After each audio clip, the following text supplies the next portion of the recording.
सन 1650 और 60 के बीच शिवाजी महाराज ने पुणे जिले जितनी अपनी छोटी सी जागीर में कोंकण को जोड़ा।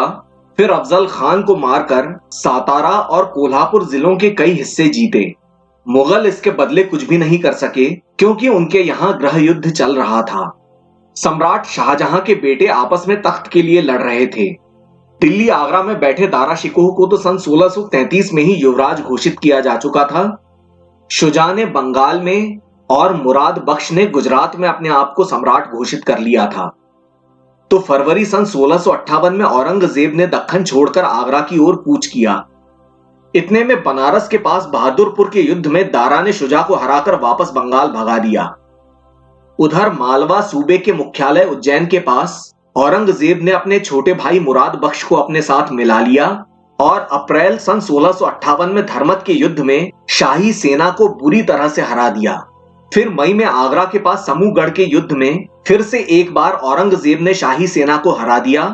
दारा को राजधानी छोड़कर भागना पड़ा और आगरा, दिल्ली और मुगल सिंहासन पर औरंगजेब का कब्जा हो गया। शुजा ने फिर से बंगाल से चढ़ाई की, पर जनवरी सन 1659 में औरंगजेब ने मीर जुमला को भेजकर प्रयागराज के पास खजवा के युद्ध में फिर से शुजा को हरा दिया। मीर जुमला ने शुजा का बंगाल तक पीछा किया और शुजा को भारत से बाहर बर्मा खदेड़ दिया। इसके बाद मीर जुमला बंगाल के सूबेदार बने और कुछ समय बाद उन्होंने आसाम पर भी हमला किया। दारा शिकोह ने फिर से एक बार कोशिश की, पर मार्च सन 1659 में अजमेर के पास देवराई के युद्ध में शाही सेना ने उन्हें फिर से हरा दिया। इसके बाद दारा शिकोह को कैद करके मृत्युदंड दिया गया। बचे हुए मुराद बख्श को भी औरंगजेब ने नहीं बख्शा और लगे हाथ मृत्युदंड दे डाला। आसपास के शत्रुओं को मिटाने के बाद अब बारी थी बाहर के शत्रुओं की। साम्राज्य में जगह जगह विद्रोह हो रहे थे। सन 1658 में काबुल और पेशावर के बीच खैबर क्षेत्र में खुशाल खान खट्टक ने विद्रोह किया तो औरंगजेब ने उन्हें रणथंबोर अथवा ग्वालियर के किले में कैद कर लिया। मेवाड़ के राणा राज सिंह प्रथम ने तो सन 1654 से ही विद्रोही तेवर दिखाना शुरू कर दिए थे। फिर जब सन 1658 में मुगल राजकुमारों ने आपस में लड़ना शुरू किया तो जोधपुर और आमेर तो दारा शिकोह की तरफ हो लिए और राणा राज सिंह ने औरंगजेब का साथ देने का दिखावा करके आमेर और जोधपुर राज्यों पर छापे मारे। इतना ही नहीं, उन्होंने मुराद बख्श के गुजरात और मालवा सूबों पर भी छापे मारे। इस तरह से उन्होंने मेवाड़ राज्य का विस्तार कर लिया। गलती से औरंगजेब ने इसे अपनी मदद समझा और तख्त संभालते ही राणा राज सिंह की इन विजयों को मंजूरी दे दी। ऐसा ही कुछ शिवाजी महाराज भी करने वाले थे। बुंदेलखंड के विद्रोह को सन 1661 में दबा दिया गया, जिसमें वहां के एक सामंत चंपतराय वीरगति को प्राप्त हो गए। इन्हीं के बेटे छत्रसाल ने बाद में मुगलों को हराकर बुंदेलखंड में अपना राज्य कायम किया। औरंगजेब ने अपने अत्यंत विश्वस्त मामा शाइस्ता खान को शिवाजी महाराज को मिटाने के स्पष्ट आदेश देकर सन 1659 में दक्कन रवाना किया। औरंगजेब को शाइस्ता खान पर इतना भरोसा था कि सम्राट शाहजहां और दारा शिकोह को जब आगरा में कैद किया गया तो किले का कार्यभार शाइस्ता खान को ही सौंपा गया था। जब शिवाजी महाराज अफजल खान से निपट रहे थे तब शाइस्ता खान दक्कन के रास्ते में था। सन 1659 के आखिरी दिनों में शिवाजी महाराज ने पन्हाला के युद्ध में बीजापुर के रुस्तम जमान को हराकर जनवरी सन 1660 में बीजापुर के इलाकों पर छापे मारे।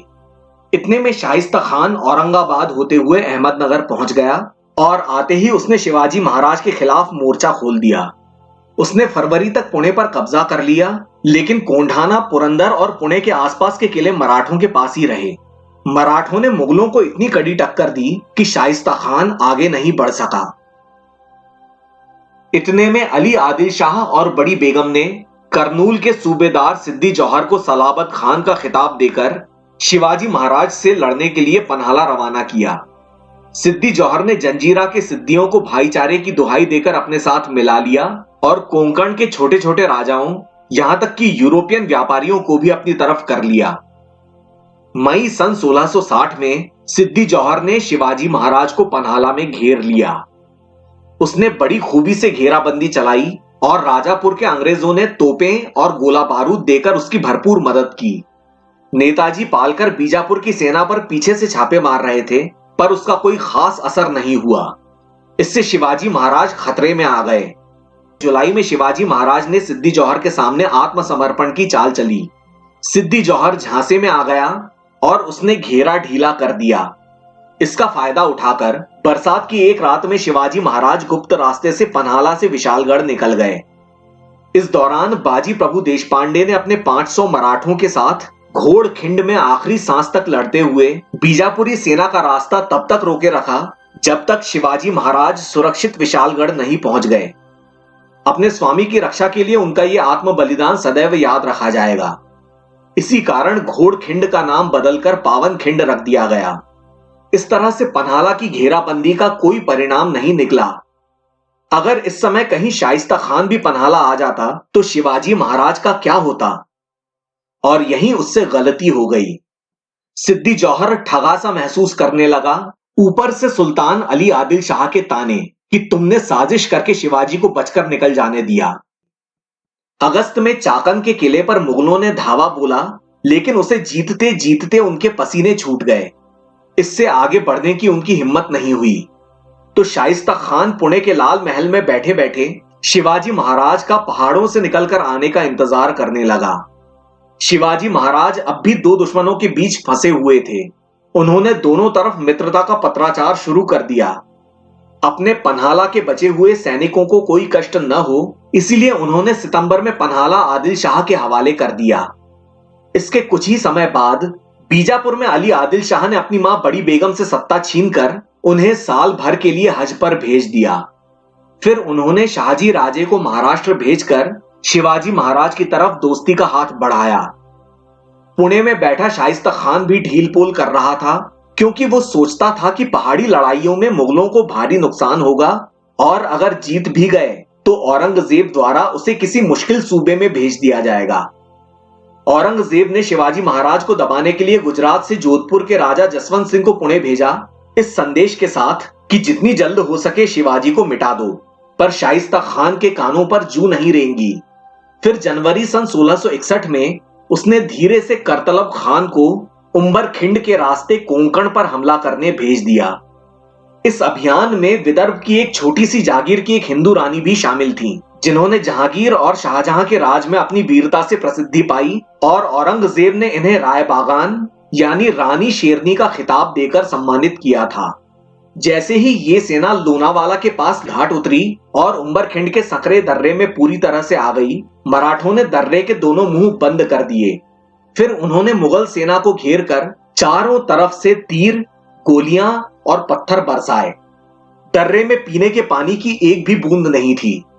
तो करतलब खान और रायबागान हथियार डालने पर मजबूर हो गए। उनका सारा खजाना जब्त कर लिया गया और ये हारी हुई मुगल सेना बगैर कुछ हासिल किए रोती गाती पुणे वापस लौट आई। ये था उम्बरखिंड का युद्ध।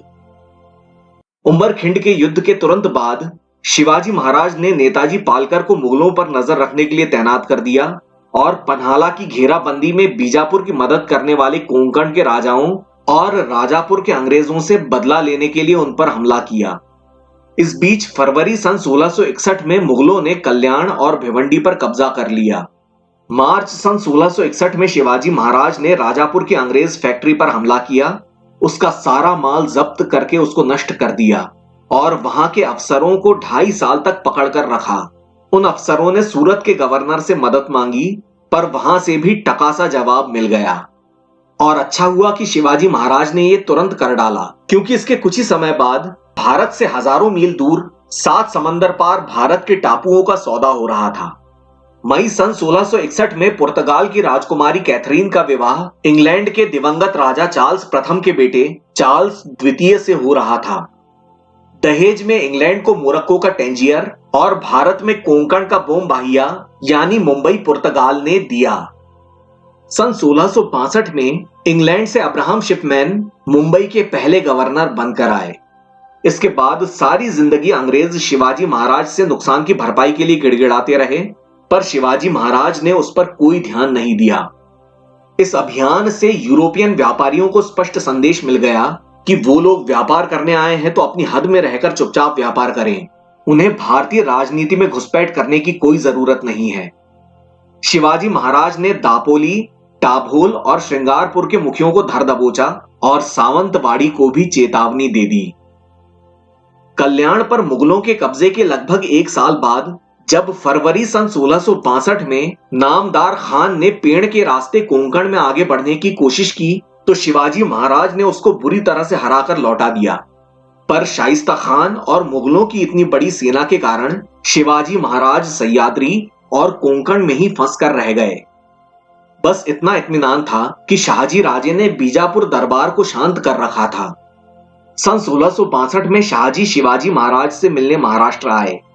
उन्होंने शिवाजी महाराज से वचन लिया कि अगर आदिल शाही युद्ध की पहल न करे तो शिवाजी महाराज उसे कोई नुकसान नहीं पहुंचाएंगे। शिवाजी महाराज और शाहजी राजे ने सह्याद्री के किलों का जायजा लिया और सभी पहलुओं पर गौर करने के बाद रक्षात्मक व्यवस्थाओं को देखते हुए राजधानी के लिए रायरी का किला चुना, जिसे आज हम रायगढ़ कहते हैं। यहां पठार पर फसल उगाकर दुश्मन से लंबे समय तक लड़ा जा सकता था। यूरोपियन समुद्री शक्तियों को काबू में रखने के लिए समुद्री किले और जहाजी बेड़े बनाए जा रहे थे। शिवाजी महाराज का मार्गदर्शन करके शाहजी कर्नाटक लौट गए। वो अपने ही पुणे नहीं जा सके क्योंकि वहां शाइस्ता खान जमा बैठा था। अब तो शाइस्ता खान को येन केन प्रकारेण पुणे से भगाना जरूरी हो गया था। मार्च सन 1663 के अंत में शिवाजी महाराज कोंढाना यानी सिंहगढ़ आ गए और रमजान के महीने में 5 अप्रैल की शाम को वे अपने चुनिंदा सैनिकों के साथ अलग अलग रास्तों से बाराती बनकर पुणे में प्रवेश कर गए। फिर रात में जब शाइस्ता खान वगैरह रोजे खोलकर आराम से सो रहे थे तब शिवाजी महाराज ने अचानक से लाल महल पर धावा बोल दिया। शिवाजी महाराज का बचपन इसी महल में गुजरा था तो वो इसके चप्पे चप्पे से वाकिफ थे। इस रात के हमले में शाइस्ता खान का एक बेटा, एक सेनापति और कुछ बेगमें वगैरह मारे गए। बाद में पता चला कि शाइस्ता खान बच गया, वरना इतिहास कुछ और ही होता। पर कहानियों के अनुसार उसकी 3 उंगलियां जरूर कट गईं। शिवाजी महाराज सुरक्षित कोंढाना लौट आए और सुबह होते ही राजा जसवंत सिंह ने कोंढाना पर हमला कर दिया, लेकिन उन्हें कोई सफलता नहीं मिली और वापस लौट जाना पड़ा। कई लोगों ने उन पर मिली भगत का आरोप लगाया और ये कोई बहुत असंभव नहीं था। औरंगजेब को वो पसंद नहीं करते थे। धर्मत में वो औरंगजेब से हार चुके थे और औरंगजेब को तख्त पर बैठे हुए अभी केवल 5 साल ही बीते थे। तो शिवाजी महाराज के खिलाफ मुगलों का ये अभियान औंधे मुंह गिर पड़ा और कुछ ही हफ्तों में शाइस्ता खान औरंगाबाद चला गया। ये खबर जब दिल्ली पहुंची तो औरंगजेब का गुस्से के मारे पारा चढ़ गया और शाइस्ता खान का तबादला हो गया। उसे बंगाल भेज दिया गया जहां तमाम तरह की मुसीबतें थीं। अब तक मीर जुमला की मृत्यु हो चुकी थी और बंगाल में बदहाली फैली हुई थी। इस कांड के बाद मराठा नौसेना ने मक्का जा रहे जहाजों पर छापे मारे, शाही जहाजों को लूटा गया और शिवाजी महाराज ने मुगल अफसरों को पत्र लिखकर चेताया कि अगर तुम हमारे इलाके में घुसोगे तो तुम्हारे साथ यही होगा। जब शिवाजी महाराज शाइस्ता खान पर हमला कर रहे थे उसी समय अली आदिल शाह दक्षिणी कोंकण को शिवाजी महाराज से छीनने की तैयारी कर रहे थे। उन्होंने डच, पुर्तगालियों और सावंतवाड़ी को अपने साथ मिला लिया। शिवाजी महाराज शाइस्ता खान को रुलाकर तुरंत ही दक्षिणी कोंकण आ पहुंचे।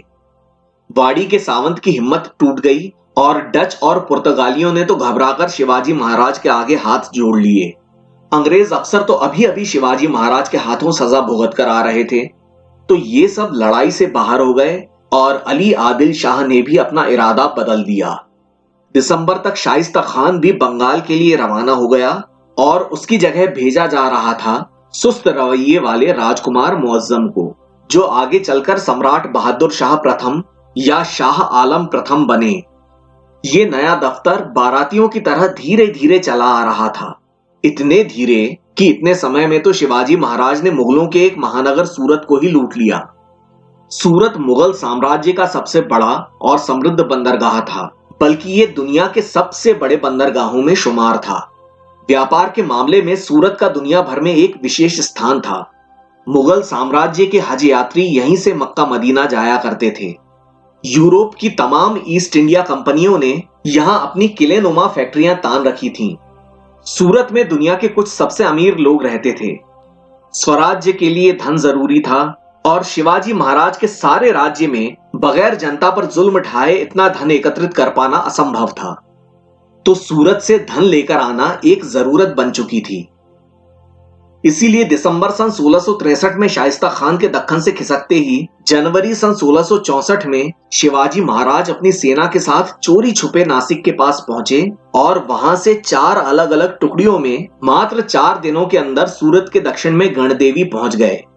मराठे मुगल साम्राज्य में सैकड़ों किलोमीटर अंदर घुस आए और मुगल सूबेदारों और सेनापतियों को तो होश तक नहीं।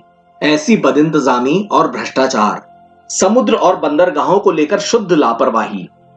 शिवाजी महाराज ने जब सूरत के प्रशासक और सेठों को चिट्ठी लिखी कि स्वराज्य के लिए कृपया 50 लाख रुपए दे दीजिए, तो उन्हें उल्टे जवाब मिले। इसीलिए उन्होंने सूरत पर हमला कर दिया। अंग्रेज और डच फैक्ट्रियों में तो तोपें थीं और शिवाजी महाराज इसीलिए इतनी जल्दी आ पाए थे क्योंकि वो अपने साथ भारी भरकम तोपें नहीं लाए थे। दूसरी बात, इन फिरंगियों ने पहले ही शिवाजी महाराज के सामने हाथ जोड़ लिए थे और धन दे दिया था।